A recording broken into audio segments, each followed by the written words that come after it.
นะมะโทรัตนตยัสสะขอความนอบน้อมของข้าพเจ้าจงมีแด่พระรัตนตรัยขอโอกาสจากพระเถระในการกล่าวธรรมกล่าววินัยขอความสุขความเจริญในศีลในธรรมจงบังเกิดมีแก่สามเณรพ่อขาวแม่ขาวตลอดจนถึงเอาตนญาติโยมทุกท่านทุกคนที่กำลังติดตามรับฟังธรรมะทางไลฟ์สดรายการเอาทานทั้งหลายหลังจากไหว้พระสาธยายธรรมตอนแรกแล้วก็มีการฟังธรรมอยู่เสมอนะวันนี้มาฟังธรรมะเกี่ยวกับสิ่งที่เฮ็ดได้ง่ายสองอย่างและก็สิ่งที่เฮ็ดได้ยากสองอย่างรวมแล้วสิ่งที่เฮ็ดง่ายและยากสี่อย่างขอถามเอาทานทั้งหลายระหว่างความชั่วกับความดีนี่อันใดเฮ็ดง่ายกว่ากันความชั่วเฮ็ดง่ายกว่าแม่นบ่เป็นหยังคือว่าง่ายกว่าความชั่วเพราะว่าไปเหยียบมุดกระซัวตกหัวคนกระซัวบ่อาจารย์ก็เลยเฮ็ดได้ง่ายก็เลยเฮ็ดได้ง่ายเอาแล้วสามเณรตนว่าความดีเฮ็ดง่ายจังไดมันเฮ็ดง่ายแนวใดแน่เอาในเมื่อตอบก็ต้องมีคำอธิบายต่อเอามาฟังเบิ่งเนาะระหว่างความดีกับความชั่วนี่อันใดเฮ็ดได้ง่ายกว่ากันหรืออันใดเฮ็ดได้ยากกว่ากันเนาะความจริงแล้วความดีกับความชั่วนี่นะการที่จะเฮ็ดยากเฮ็ดง่ายนี่มีค่าสำคัญมีค่าสำคัญเป็นหยังคือว่าจังซั่นความดีนี่นะถ้าหากว่าโดยปกติพื้นเพจิตใจของเฮานี่เป็นคนดีเป็นคนมีศีลมีธรรมก็เป็นเรื่องง่ายสำหรับการเฮ็ดดีเอิ้นว่าความดีนี่เป็นเรื่องง่ายๆสำหรับคนที่ใฝ่ดีอยู่แล้วก็เฮ็ดได้โดยง่ายว่าที่นี่คันเฮ็ดบาปบัดนี้เฮ็ดบาปนี่ก็สำหรับคนที่มีพื้นเพจิตใจที่เป็นบาปพื้นเพจิตใจบ่ดีจิตใจแข็งกระด้างนี่ก็เป็นเรื่องง่ายๆสำหรับการเฮ็ดบาปของเขาขึ้นอยู่กับว่าเฮ็ดดีเฮ็ดชั่วนี่ขึ้นอยู่กับว่าคนประเภทใดเฮ็ดวันที่นี่ถ้าจะให้คนดีไปเฮ็ดบาปนี่ครับเป็นเรื่องยากเด้เป็นเรื่องยากวันที่นี่คันสิให้คนบาปหรือคนชั่วสิให้คนชั่วมาเฮ็ดคุณงามความดีนี่ก็เป็นเรื่องยากคือกันเป็นเรื่องยากเนาะเป็นเรื่องการไหว้พระสวดมนต์หรือแม้แต่ว่าการรักษาศีลนี่บ่ได้ลงทุนใส่ทรัพย์สมบัติอีหยังเลยแต่ว่าคนซัวนี่เขาก็เฮ็ดบ่ได้สิให้มานั่งฟังเทศน์คือเฮานี่เขาก็เฮ็ดบ่ได้นะแต่ว่าเฮาได้บัดนี้เฮาเฮ็ดได้บ่เฮาเฮ็ดได้บ่แสดงว่าเฮาเริ่มมีสัญชาตญาณของความเป็นคนดีเด้ไหว้พระสวดมนต์ฟังเทศน์ฟังธรรมเจริญภาวนาเฮ็ดการเฮ็ดงานเฮ็ดสิ่งที่เป็นบุญเป็นกุศลนี่เฮาก็เฮ็ดได้เฮ็ดง่ายก็แสดงว่าเฮานี่ยังมีสัญชาตญาณของความเป็นคนดีอยู่ในจิตในใจอยู่ยังมีจิตวิญญาณของความเป็นคนดีอยู่แต่ถ้ามือใดก็ตามจิตวิญญาณของความเป็นคนดีของเฮานี่มันเริ่มลดลงจิตวิญญาณของความเป็นคนชั่วนี่มันเริ่มร้ายขึ้นนี่เฮาก็จะเฮ็ดความดีได้ยากเฮ็ดความดีได้ยากแล้วก็จะเฮ็ดความชั่วง่ายเด้อบัดนี้คือคนดีนี่เขาจะบ่ไปตบหัวคนอื่นเขาจะบ่ไปด่าคนอื่นเขาจะบ่ไปให้คนอื่นการที่ให้เขาไปเฮ็ดนั่นมันก็เป็นเรื่องยากสำหรับคนดีเด้แต่ว่า แต่เขาบอกว่ามันง่ายมันบ่ไปตบหัวคนอื่นไปด่าคนอื่นง่ายมันง่ายสำหรับคนสั่วคนที่บ่มีการยับยั้งชั่งใจบ่มีการบ่มีสตินะบ่มีความละอายชั่วกบาปบ่ได้คิดว่าการเฮ็ดนี่มันเป็นบาปมันเกิดโทษมันเป็นแนวบ่ดีมันบ่ได้คิดแนวนี้ในใจเลยมันก็เลยเฮ็ดง่ายอยากตบหัวพยางคือมันยางกายไปวัยรุ่นเห็นคนยางเด็กหน่อยยางกายมามันยางกวนๆแน่อยากตบหัวเด็กหน่อยก็ตบอยากตีผู้เฒ่าก็ตีเห็นคนขี่รถกวนพวกวัยรุ่น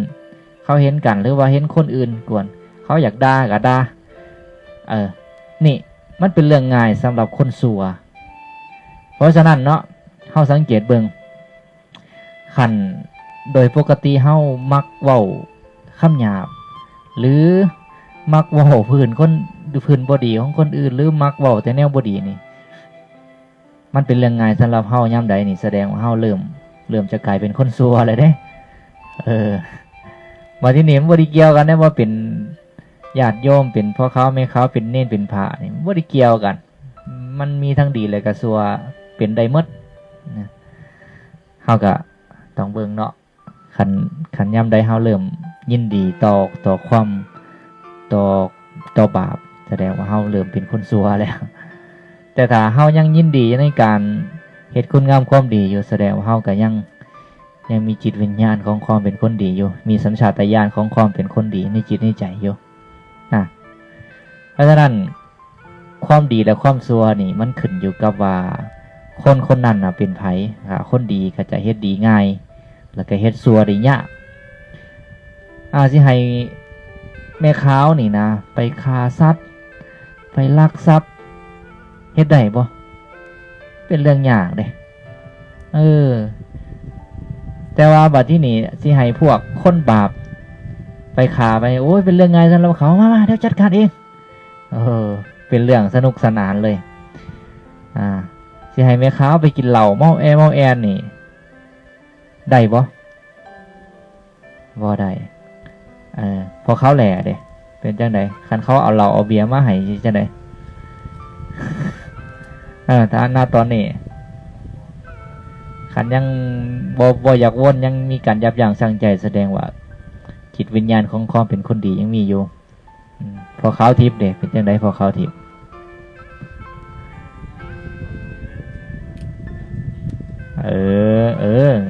ยังมีจิตวิญญาณของความเป็นคนดีอยู่เนาะขันคนซัวนี่บางทีเขาบ่จำเป็นต้องเอาเราเพ้อไปส่วนเขาซ้ำแต่กับบ่ได้หมายความว่าคนกินเหล้ากินเบียร์ก็จะเป็นถึงขันกับว่าซัวแห้งทุกคนเนาะมันขึ้นอยู่กับว่าผู้ใดกินแล้วเมาขาดสติหรือยับยั้งชั่งใจเจ้าของซ้ำใดมีสติซ้ำใดเรื่องนี้เนาะเกิดขึ้นที่เมืองราชคฤห์อยู่ที่ประเทศอินเดียเมืองราชคฤห์วัดเวฬุวันสมัยหนึ่งพระอานนท์ได้ไปบิณฑบาตเข้าไปบิณฑบาตในบ้านแล้วพระเทวทัตนี่เห็นหูจักพระเทวทัตบ่หูจักบ่ได้ยินเนาะซัมมาเนนเด้บ่เคยหูจักได้ยินบ่เคยได้ยิน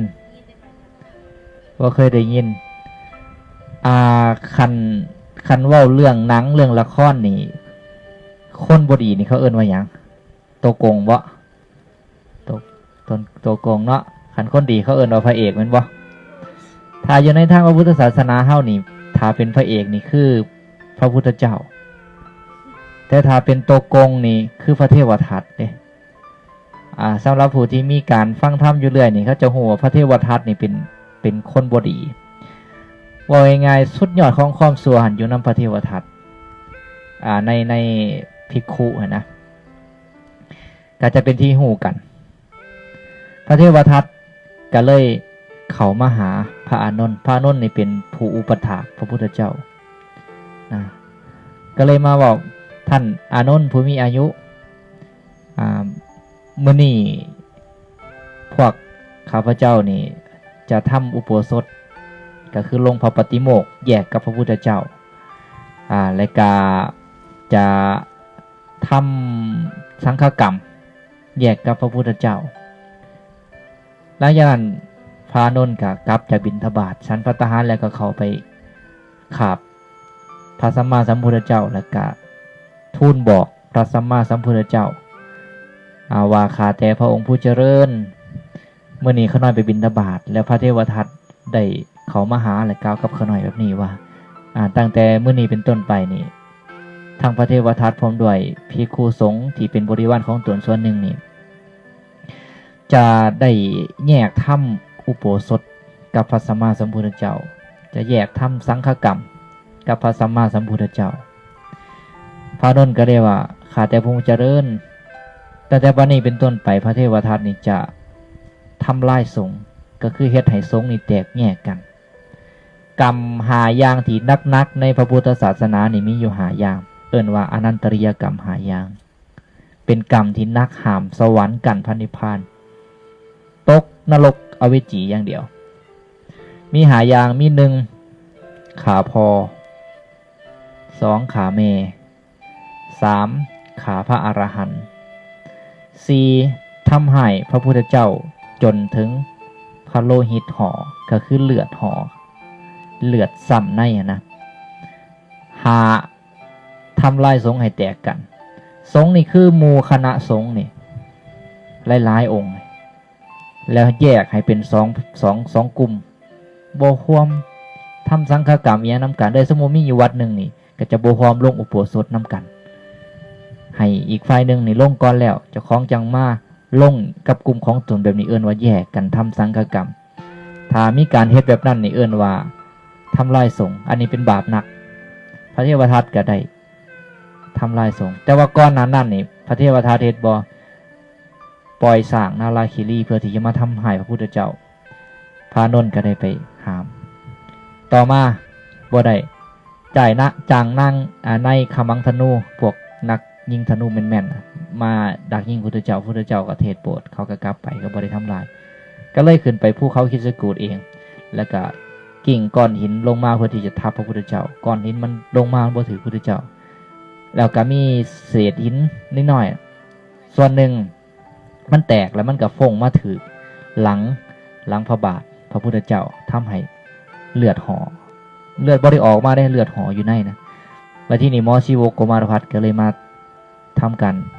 พาเลือดนั่นออกที่จริงพระสัมมาสัมพุทธเจ้านี่บ่มีผู้ใดสามารถที่จะทำลายชีวิตได้บ่มีผู้ใดที่จะสามารถเฮ็ดให้เลือดตกยางออกได้นะพระเทวทัตก็เฮ็ดบ่ได้แค่โลหิตห่ออยู่ในซื่อๆแต่ว่าเลือดบ่ได้ออกมาเอาแต่หมอชีวกเป็นหยังคือปาดพุทธเจ้าเลยปาดได้เลือดออกจนเฮ็ดให้เลือดออกได้เป็นหยังคือเฮ็ดได้รักษาเน้นบอกว่ารักษาหมอชีวกโกมารพัฒน์นี่เป็นหยังคือเฮ็ดได้เพราะว่าเฮ็ดด้วยจิตเป็นกุศลต้องการอยากจะรักษาพระพุทธเจ้าให้พระพุทธเจ้านี่ทรงพระเกษมสำราญอยู่สบายแล้วก็หายป่วยก็เลยเฮ็ดได้เนาะ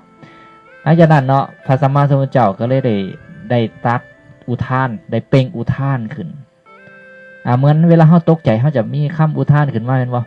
อันพระพุทธเจ้าบ่ได้ตกใจได้แต่ว่าพระพุทธเจ้าได้ฟังเรื่องนี้ก็เลยอุทานขึ้นมาเป็นศัพท์ภาษาบาลีว่าสาธุสาธุสุกลังสาธุในโมเมนต์ว่า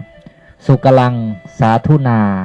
สาธุปาเปนะทุกรังปาปังปาเปนะสุกลังปาปะมะลิเยหิทุกรังแปลว่าความดีคนดีเฮ็ดได้ง่ายความดีคนซัวเฮ็ดได้ยากความซัวคนซัวเฮ็ดได้ง่ายความซัวพระอริยเจ้าทั้งหลายเฮ็ดได้โดยยากผู้ที่เป็นพระอริยเจ้านี่นะขึ้นชื่อว่าความซัวแม้แต่เล็กน้อยนี่เพิ่นจะบ่เฮ็ดเลยถ้าเป็นพระอริยเจ้าคือเป็นไล่ตั้งแต่พระโสดาบันขึ้นเมื่อนี้เอิ้นว่าเป็นคนดีเตรียมโตเฮานี่ยังบ่ทันได้เอิ้นว่าเป็นคนดีเตรียมโตเด้ บางมือก็ดีบางมือก็ให้เห็นบ่บางมือเฮาก็คิดดีบางชั่วโมงเฮาคิดดีบางชั่วโมงเฮาก็คิดชั่วก็ยังบ่ทันได้เอิ้นว่าเป็นคนดีเต็มโตเด้ดีครึ่งดีแน่ชั่วแน่แต่ว่าเอิ้นว่าเป็นคนดีได้อย่างเต็มปากเต็มคำนี่คือผู้ที่เป็นพระอริยะบุคคลไล่ตั้งแต่เป็นพระโสดาบันขึ้นเมื่อพระโสดาบันพระสกิทาคามีพระอนาคามีพระอรหันต์จึงเอิ้นว่าเป็นคนดีได้อย่างเต็มปากเต็มคำได้อย่างเต็ม100%ที่นี่พระอริยเจ้านี่ขึ้นชื่อว่าความชั่วแม้นแต่เล็กน้อยจะบ่เฮ็ดจะบ่ทำเลยเพราะฉะนั้นการที่จะให้พระอริยเจ้าไปเฮ็ดความชั่วนี่เป็นเรื่องที่ทำได้โดยยากแต่ว่าถ้าให้เพิ่นเฮ็ดดีบัดนี้เป็นเรื่องง่ายๆเฮ็ดดีนี่เป็นเรื่องง่ายๆเลยบัดนี้คนชั่วบัดนี้คนชั่วนี่ไปเฮ็ดดีนี่ก็โอ้โหซ้ำแก่ข้อไปขาส่วนเขาวัดฟังธรรมส่วนมานั่งสมาธิภาวนามาฟังเทศน์นี่เขาบ่มาเด้เป็นเรื่องที่ยากสำหรับคนชั่วแต่ว่าเป็นเรื่องง่ายสำหรับคนดีบัดที่นี่ใครเขาเฮ็ดชั่วบัดนี้ก็เป็นเรื่องง่ายสำหรับเขานะเพราะฉะนั้นเฮาพยายามสังเกตเบิ่งเนาะเฮาจะหูว่าผู้ใดยัง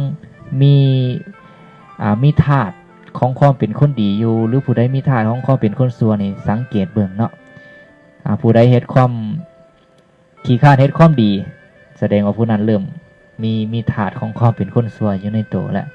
เฮ็ดส่วนเฮ็ดคุณงามความดีให้ทานรักษาศีลไหวพระสวดมนต์เจริญภาวนาฟังเทศน์ฟังธรรมนี่เขาเฮ็ดได้ยากบ่อยากเฮ็ดเลยบ่อยากเข้าวัดเลยแสดงว่าคนนั้นนี่มีธาตุของความเป็นคนชั่วอยู่เด้ธาตุของความเป็นคนดีนี่บ่ค่อยมีหลายก็เลยเฮ็ดดีได้ยากเฮาก็บัดทีนี้เฮาก็สังเกตเบิ่งเฮาเนาะถ้ายามใดเฮาเริ่มขี้คร้านเฮ็ดคุณงามความดีแล้วนั่นแหละเริ่มกลายเป็นคนชั่วเลยเด้เนาะต้องสังเกตเบิ่งอันนี้ก็คือสิ่ง2อย่างที่เฮ็ดได้ง่ายคือความดีคนดีเฮ็ดได้ง่ายความชั่วคนชั่วก็เฮ็ดได้ง่ายบัดทีนี้สิ่ง2อย่างเฮ็ดได้ยากความชั่วคนบาปเฮ็ดได้ความชั่วคนดีเฮ็ดได้ยาก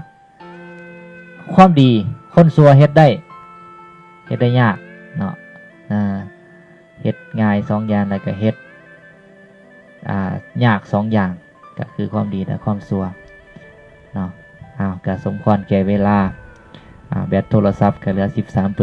13% และก็ฟ้าฝนกำลังจะมาอนุโมทนาบุญกับเฮาทานทั้งหลายทุกท่านทุกคนได้เฮ็ดคุณงามความดีและก็มีความพอใจในคุณงามความดีที่เฮาทานทั้งหลายเฮ็ดอยู่ญาติโยมที่ฟังทางไลฟ์สดฟังเทศน์ฟังธรรมก็ยินดีพอใจในการฟังยินดีพอใจในการที่จะเผยแผ่ธรรมะที่เป็นคำสอนของพระสัมมาสัมพุทธเจ้าได้เผยแผ่ออกไปก็ถือว่าเฮาทานทั้งหลายก็มีธาตุของความเป็นคนดีอยู่ในจิตในใจอยู่เพราะว่าเป็นผู้ใฝ่ใจต่อคุณงามความดีใฝ่ใจต่อบุญกุศลใฝ่ใจต่อการฟังธรรมก็อนุโมทนาบุญกับเฮาทานทั้งหลายขอบุญกุศลที่เฮาทานทั้งหลายได้กระทำบำเพ็ญดีแล้วจงเป็นเหตุเป็นปัจจัยให้เฮาทานทั้งหลายได้เกิดสติเกิดปัญญาสามารถรู้แจ้งแทงตลอดในสัจธรรมคำสอนของพระสัมมาสัมพุทธเจ้าจนเป็นเหตุเป็นปัจจัยให้ได้บรรลุมรรคผลพระนิพพานในอนาคตการอันบ่ช้าบ่นานนี้ด้วยกันจงทุกทานทุกคนเทอญ